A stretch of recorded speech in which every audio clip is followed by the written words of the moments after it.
I'm Jessica Spangler with Holistic Approach Piano Studio. I live and teach in Metro Detroit, Michigan.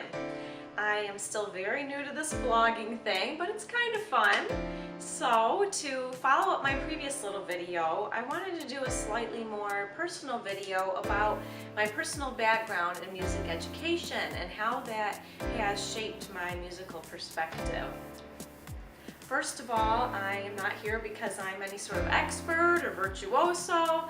I'm not very accomplished by worldly standards, but even though I have some weaknesses, I know I have some strengths to offer too. I mean, even within the community of musically inclined people, there are different strengths and talents. It's not just you're musical or you're not. And for me, my strength is definitely my ear. I was first playing by ear at about the age of 3. There's video footage out there somewhere of me playing Jesus Loves Me on the flat keys. And then I started formal lessons at about 5 and continued through all my school years. But even with all of my conventional training, I struggled to fluently read the written language of music. I mean, for years, I could read it given enough time, but sight reading or processing written music in this fluid, functional way was nearly impossible for me. I was mortified to turn down requests to perform or accompany, where I might have to learn music under a time crunch or with observers.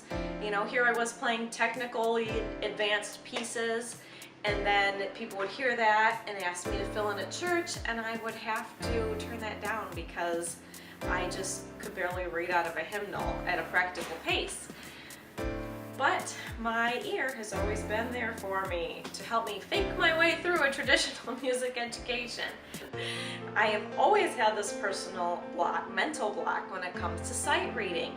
My impression from my instructors and fellow musicians and my own insecurity was that an ear is more of a crutch to being a good musician than an asset or another skill that we should be learning. And I got that idea in my head because they'd constantly tell me, stop guessing till you hear the right note, just read it.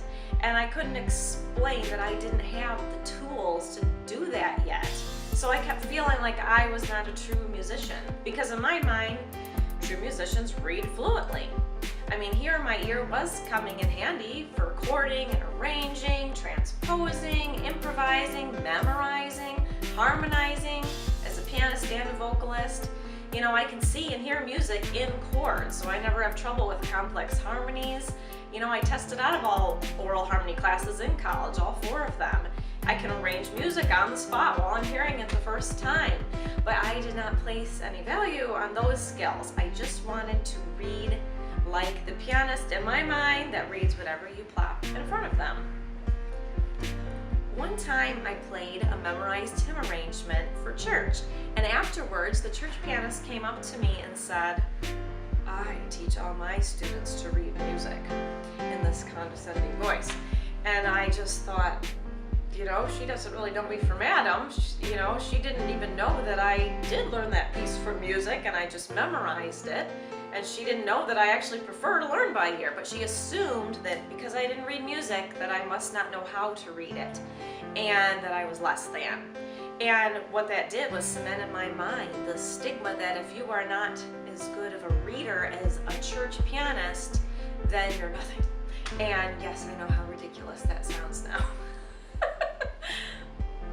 When I got to college, I got scholarships for piano, flute, and voice, and then was probably placed in early intermediate level music, since that was essentially my sight reading level.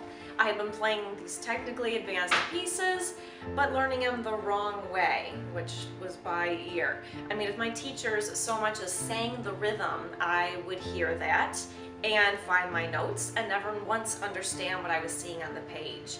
It took me hours to read through chords, and once I heard them, I never looked again at the music.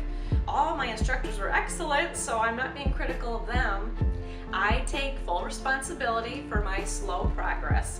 I was not efficient or effective in my practicing. That was a whole other skill I needed to learn. In addition, I was and still am a high anxiety performer. So I never can seem to execute pieces under pressure the way that I do at home or in practice. So I'd practice more and I would stress more, and this obsessive perfectionism and comparison really took over. And I'd be lying to say I have that totally worked out, but I'm really working on it. I once, at my college exams, remember having a meltdown to my band teacher and was basically inconsolable. I went on about how I was a fake and I'd faked my way through my degree. I didn't really understand key signatures. I was playing my scales by ear, and I just felt like I was not deserving to be there like some of the other students. And he tried to encourage me, but I've always had that thought in the back of my mind. But my point is that I didn't give up. You know, I worked hard on all these challenges from a variety of angles. My last teacher gave me a lot of tools that really helped me be a better sight reader, strengthen my weaknesses. Later, I ironically took a church job that terrified me and helped me learn music at a faster pace. I've even used apps that I use with my students that help practice sight reading, and they've made a difference. So now I can say I'm fairly well-rounded. Today, my goal as a small-scale, down-to-earth piano teacher is to help my students feel well-rounded from the start. I don't want them to go through what I did.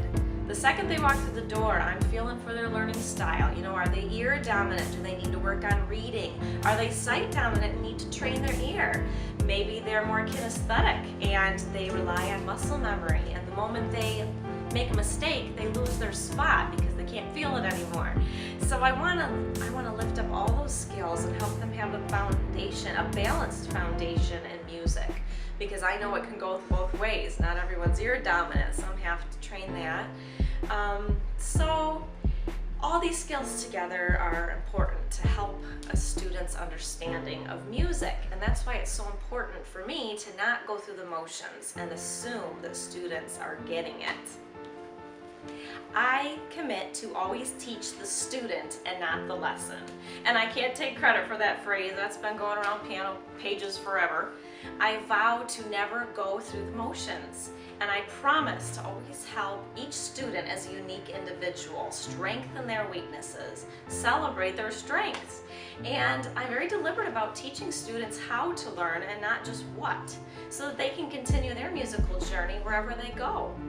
I am unashamed to say I willfully try to teach myself out of a job so each student can enjoy music anywhere and anytime in any capacity. Let me know what experiences you have had as what I call ear dominant or sight dominant players or whatever else. And if you've ever faced any stigmas put on you by others or maybe by yourself, and how maybe working on those has helped you mature as a musician or a teacher. You know, I'm brand new to video, so I welcome your kind conversation in the comments as I am beginning to connect with this larger musical community.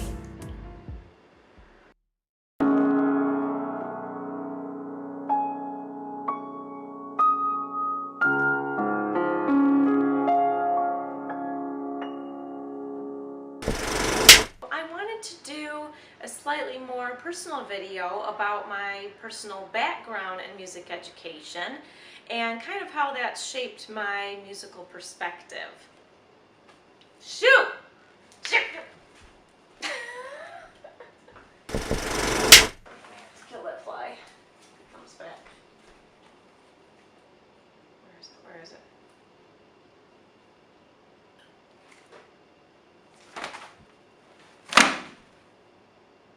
Where'd it go?